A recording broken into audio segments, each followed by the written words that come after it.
Telereportaje.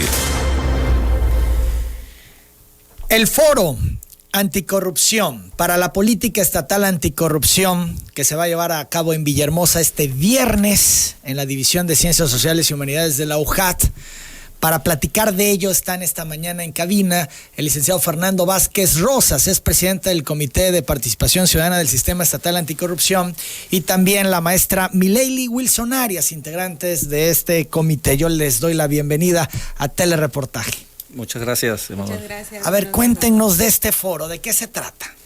Bueno, en principio, Emanuel, felicitar antes que se me olvide a Telereportaje por los 61 años de vida. Me parece que sigue siendo un programa que aporta mucho a la sociedad y sin el cual la sociedad no hubiese avanzado lo que ha avanzado aquí en Tabasco, ¿no? De verdad, gracias, Fernando. Felicitaciones también, por supuesto, a la XBT, Noticias en Flash, Alma Ranchera, que se viene esta cascada de aniversarios, ¿no? Sí, así es. Muchas felicidades. Y es un foro que se está haciendo, que está haciendo el Sistema Estatal Anticorrupción para la elaboración de la política estatal anticorrupción. ¿Qué es esto? Pues que estamos escuchando a la población en toda la entidad para recabar propuestas. El diagnóstico del que siempre nos estamos quejando es que hay corrupción, de que pasan cosas. Bueno, ahora tenemos que encontrar caminos para resolverlos y justamente de eso se trata, de escuchar, hermano. Ha sido un proceso largo este del Sistema Estatal Anticorrupción. Sí, las primeras reformas que se dieron a nivel nacional datan del 2015, de ahí viene todo un enjambre normativo y un seguimiento a la implementación en las entidades federativas.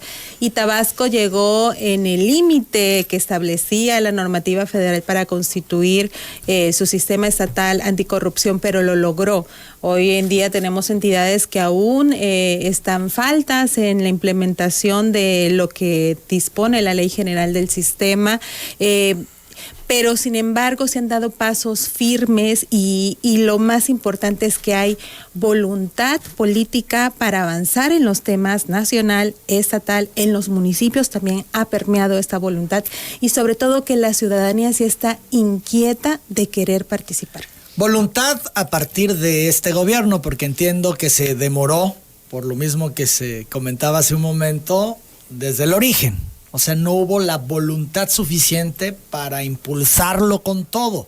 O como que en un primer momento la hubo, pero luego ya no la hubo. Bueno, hay que ser francos, ¿no? El sistema nacional anticorrupción del que deriva el sistema estatal, por supuesto, surge sí de una preocupación histórica ya de sectores de la sociedad, de académicos, de organizaciones, de servidores públicos también, de cómo entrarle al tema. Y se agudiza para bien del sistema cuando el caso de la Casa Blanca de Peña Nieto. Entonces ahí hay un punto de quiebre y donde la autoridad federal abre paso de alguna manera para intentar legitimarse, para intentar dar señales de buena voluntad a que se integre el sistema. Entonces, bueno, ahora sí que como sea que haya sucedido, está andando el sistema y hay que seguir avanzando, ¿no? Bien, son las 8 de la mañana con 49 minutos, ya con 50 minutos. Y en este foro, ¿quiénes pueden participar? ¿A quién va dirigido? A la ciudadanía en general. Estamos invitando a las amas de casa, comerciantes, empresarios, estudiantes, maestros, a los representantes e integrantes de los organismos de la sociedad civil, también a los colegios, a los institutos. Queremos escuchar las voces y las propuestas de todos, porque la intención es construir una perspectiva local de hacia dónde vamos, qué queremos para la prevención y el combate a la corrupción. A ver, un ejemplo, ¿cómo qué pudiese proponerse? Por ejemplo, los jóvenes están planteando el acceso a las tecnologías. Tenemos el dato, Emanuel, un dato del INEGI de 2007, debo hacer la precisión porque este estudio lo hace el INEGI cada 2 años, de que en Tabasco 94% de los tabasqueños manifiesta que los hechos de corrupción son frecuentes o muy frecuentes. Entonces es altísimo. Y que la mayoría de estos hechos de corrupción se dan sobre todo en trámites de seguridad pública, Ministerio Público, en trámites para abrir negocios.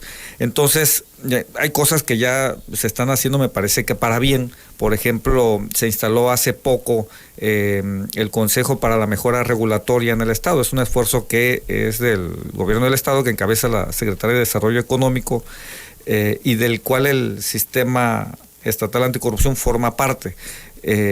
La idea es ir agilizando, achicando los trámites, bajando los más posibles para que eso no sea un riesgo de corrupción. Pero los jóvenes han planteado que, por ejemplo, muchos trámites pueden ser tecnológicos, ¿no? La lógica es simple. Si yo puedo comprar mi boleto del cine por teléfono y llegar al cine y con el mismo teléfono pasar a la sala, ¿por qué no podemos hacer trámites de gobierno, de pago, para agilizar, a veces sin ni siquiera ir ya a la dependencia, ¿no? Entonces, esa es, por ejemplo, una inquietud, una propuesta, pero también hay todo un tema en el sector educativo, ¿no?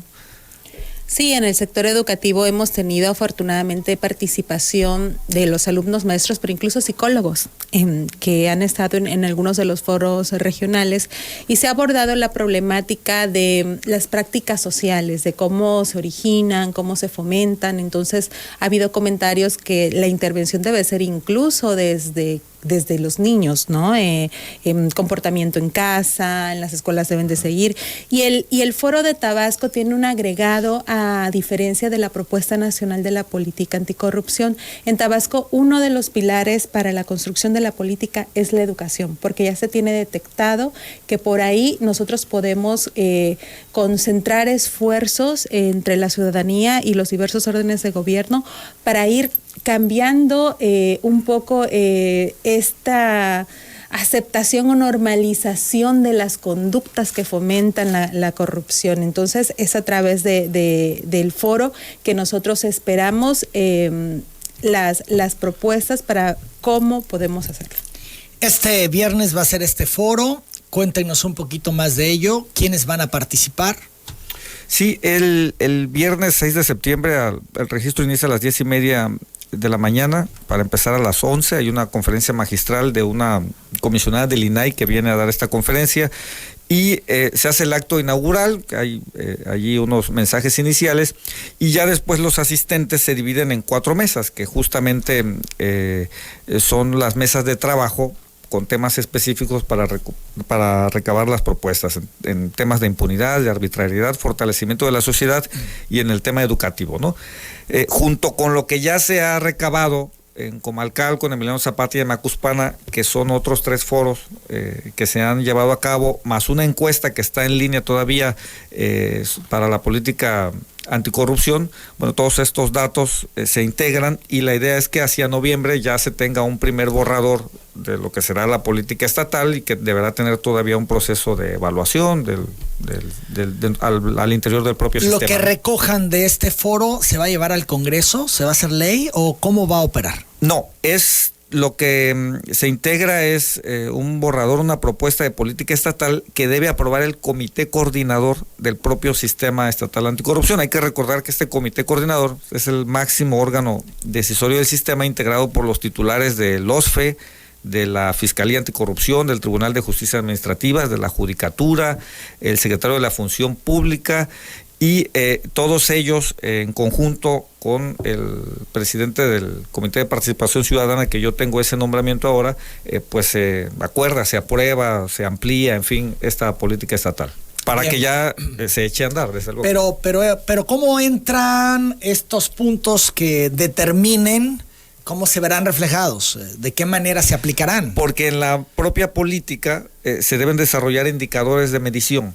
En tanto estas instancias, instituciones integran el sistema, pues se genera este lineamiento, esta política, este documento que es de aplicabilidad para toda la entidad. ¿Es obligatorio? Sí, tiene carácter obligatorio, por supuesto. Bien, y de esa forma, pues ustedes irán midiendo los resultados. Exacto. Tanto puede ir ese es el objetivo, avanzando el tema. Ese es el objetivo, y de lo que se trata es, en estos foros, de recoger la opinión de los ciudadanos, más lo que se integre al interior del propio sistema, con la experiencia que traen los integrantes del comité coordinador, y generar un documento. La verdad es que es un buen momento, Emanuel, para el combate a la corrupción. Yo creo que inigualable. Hay muchas razones para entrarle al tema.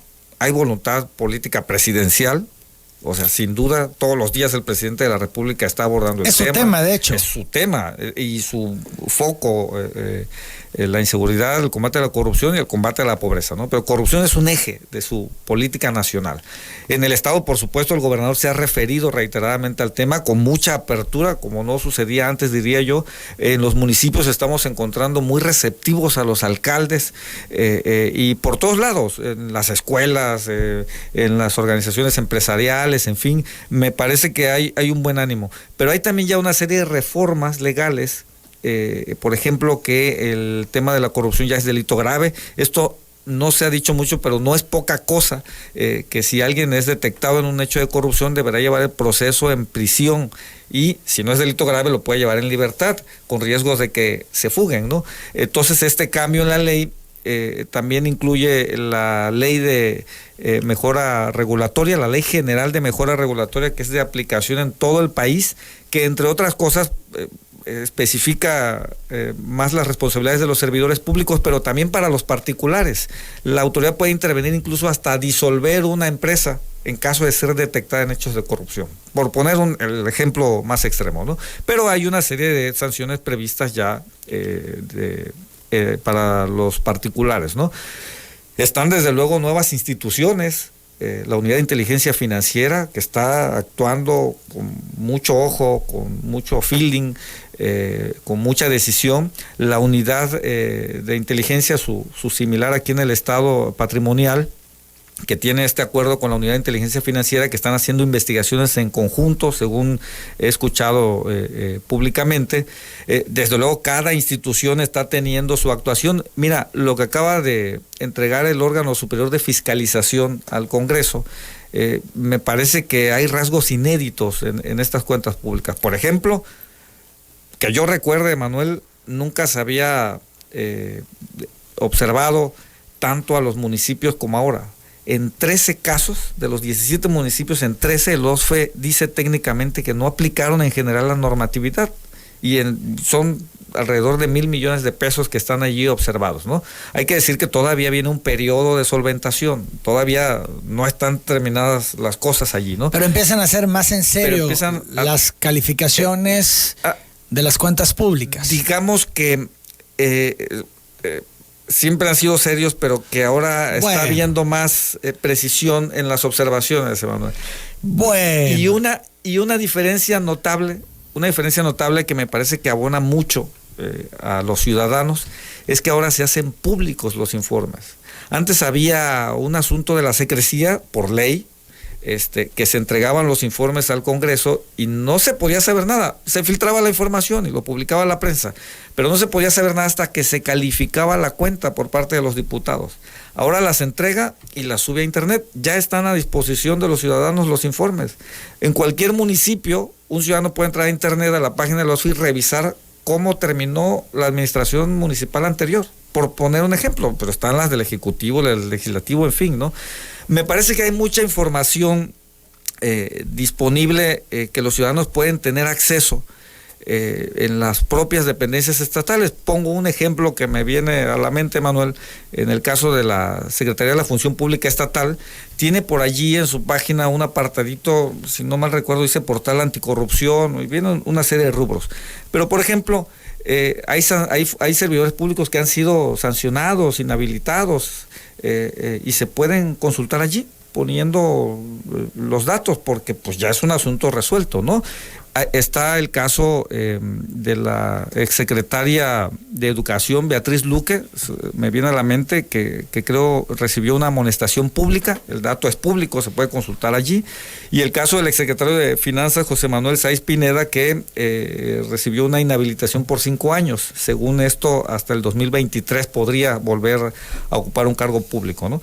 Son datos públicos y publicados, digámoslo así, ¿no? Entonces hay una serie de situaciones que, para decirlo en términos sencillos, ya cambiaron muchas cosas. Desde luego hay resistencias, pero de eso se trata, de encontrar los riesgos y de tratar de mitigarlos, ¿no? Son las 9 de la mañana, 1 minuto. Entonces recordamos, es este foro a las 11 de la mañana de este viernes en la División de Ciencias Sociales y Humanidades de la UJAD. Lo ideal es llegar 10:30 de la mañana. Exacto, sí. Para su registro correspondiente. Muy bien. Y creo que es un tema, sin duda, en el que nos debemos de involucrar todos, porque de alguna manera nos implica a todos y por lo tanto es importante que participemos. Les agradezco mucho su presencia. A ti, Manuel. Muchas gracias. Un saludo al auditorio. Vamos a la pausa. Regresando hablamos de la cuenta pública 2018 de Arturo Núñez.